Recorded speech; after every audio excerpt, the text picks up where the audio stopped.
темно. Надо вначале свет включить, потом снимать, что тут.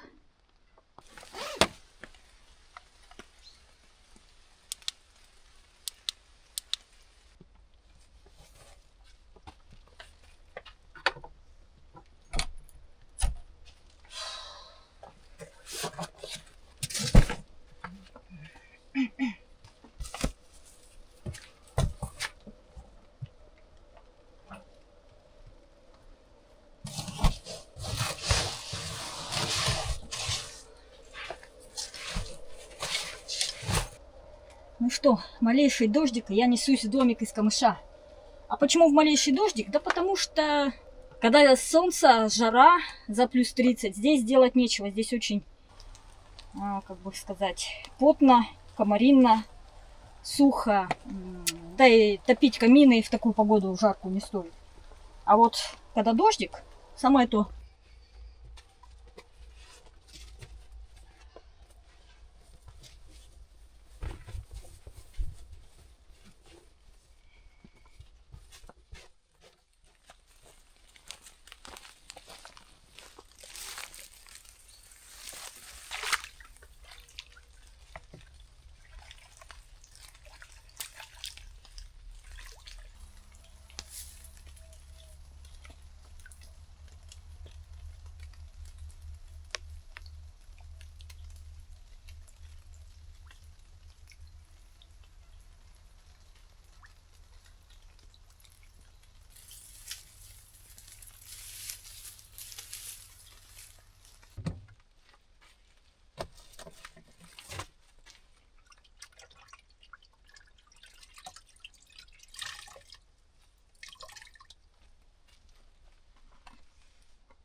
Пусть немножко побегала тут по осоке и сразу ноги порезала. Без сапог тут нельзя ходить с голыми ногами, а я с голыми ногами. И к мазкам надо сделать тропу. Вот сейчас я прорежу, заодно осоки заготовлю для дальнейших плетений. Кстати, ручей зарос тиной какой-то, водорослями. Воды очень мало, дождей давно не было. Ну, зато осоки целый лес.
Что интересно, дождик шел, а все сухое.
Обожаю, когда на улице гроза, дождь, стихия.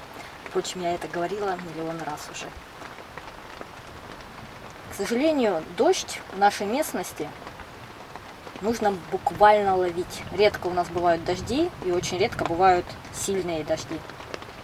И я на них охочусь. А вообще, я недавно вернулась из путешествия по Мурманской области. И что хочу сказать, что север меня буквально покорил. Я реально влюблена в север. Дело в том, что в нашей Ростовской области летом очень-очень жарко, очень душно, в общем-то невыносимо. И я в Мурманскую область, вообще на север езжу отдыхать. Отдыхать физически, эмоционально, психически. Отдыхаю от жары, отдыхаю от сухого воздуха, от пыли, от всего вот этого. А там все такое сочное, свежее, насыщенное, такое живое. Обожаю, как пахнет багульник, сосны, вот этот запах. Ягоды, черника, брусника, грибы, прозрачные воды озер. Это шикарно. И, конечно, я еще обожаю посещать строения. Не только свои, но и других людей, других блогеров. И это так нереально интересно, когда ты посещаешь домики, которые прежде видела только, которые воспринимала через видео, а потом вживую. И вот, допустим, я побывала в домиках Алексея, лесного строителя, Димы, походного оптимиста, Сергея, добрые походы. И теперь я, когда смотрю их видео, вот в этих домиках, воспринимаю эти видео по-другому, потому что я была в этих домиках, и я знаю всю эту атмосферу этих домиков, как действительно вот одно дело смотреть через экран, другое дело вот вживую воспринимать. Это очень интересно. Конечно, хочется строить еще новые проекты. Но чтобы строить новые проекты, это найти надо место. Всегда большая проблема с местом. Место должно быть с одной стороны, то есть я должна туда достаточно легко добираться, потому что строительство это всегда перенос большого количества тяжелых материалов каких-то там, пила, топор, стройматериалы, там тент, еще что-то там, гвозди, веревки. И на большие расстояния это было бы трудно переносить. А с другой стороны, то есть место должно быть с одной стороны доступно, с другой стороны недоступно. Нужно, чтобы это место не находили другие люди. Потом на этом месте обязательно должен быть источник воды, потому что без воды долго не получится на одном месте побывать. Можно, конечно, с собой принести, там, допустим, 5 литров на 2 дня, да, и все. Ну, на 3 дня можно принести, но опять же, это в нагрузку к тем вещам, которые и так несешь с собой. А ношу я с собой очень много вещей, особенно в дальние походы. Кстати, мне часто пишут: Таня, вот ты раньше так хорошо, вкусно готовила, разнообразно, а сейчас что-то ты там завариваешь, такое быстро готовишь. На самом деле уровень сложности готовки зависит от того, зависит напрямую от уровня сложности похода. И чем сложнее поход, тем проще готовка. Вот так это происходит. Чем легче поход, тем сложнее готовка. Потому как в сложном походе нет возможности нести какие-то сложные продукты и сложное какое-то блюдо готовить. Там обычно берешь кашки, супчики, которые можно быстро заварить, и на этом все. Вот, да. Я, кстати, хотела даже уже этой весной начать новый проект, но не получилось, не срослось, а так бы уже был бы фильм о строительстве нового проекта. Я примерно место присмотрела, оно не идеально, но более-менее подходит под все параметры. И чем больше я занимаюсь съемкой фильмов вот про домики, избы, тем больше мне эта тема нравится, тем больше я в нее погружаюсь, в эту атмосферу. Мне нравится бывать в каких-то домиках и пытаться снять так, чтобы передать какой-то вот уют, вот эту, мне самой уютно. Я смакую внешний облик этих домиков, особенно ночные какие-то там видеосъемки, когда огонек в окне домика горит, вот это так уютненько, когда с печи горит огонь. Очень-очень добавляет ноток, когда на улице в это время бушует какая-то стихия, но стихию поймать очень сложно, поэтому бывает по-разному. Ну а сегодня я рада, что я выбралась в домик из камыша, что прошел пусть небольшой, но все-таки дождик. Сейчас тепло, даже жарко, у меня спальник такой осенний. На всякий случай, мало ли, может, под утро будет прохладненько. Ну, в общем-то, все. Так, немножечко поболтала с вами. До завтра, спокойной ночи. А я, как обычно, буду читать книжечку, слушать, отдыхать. И надеяться на то, что пойдет еще более сильный дождь ночной, и я выйду его поснимать. И, конечно же, вам покажу, если будет какая-то стихия.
Ой, доброе утро, друзья!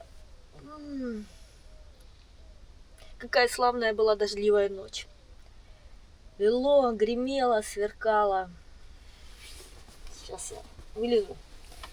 Кстати, комаров было мало, но я все равно под этой антимоскитной сеточкой спала. Потому что и один комарик может испортить сон. В общем, гремело, сверкало, лило практически всю ночь. Но то усиливалось, прям лило-лило, то так слабенько, то прекращалось, то опять начинало, заходило с одной стороны, с другой стороны. Я даже умудрилась несколько молний снять. Намокла, пока вот это бегала, съемку эту делала, намокла. Вот, бегала тут туда-сюда.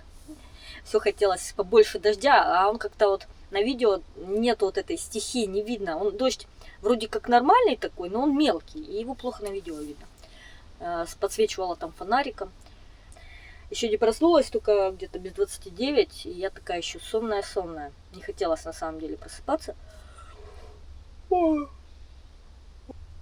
общем, ночь была такая, как мне хотелось. Под звуки дождя я спала, прям крепко, так хорошо. Тепло, как видите. Ну, лето, июль.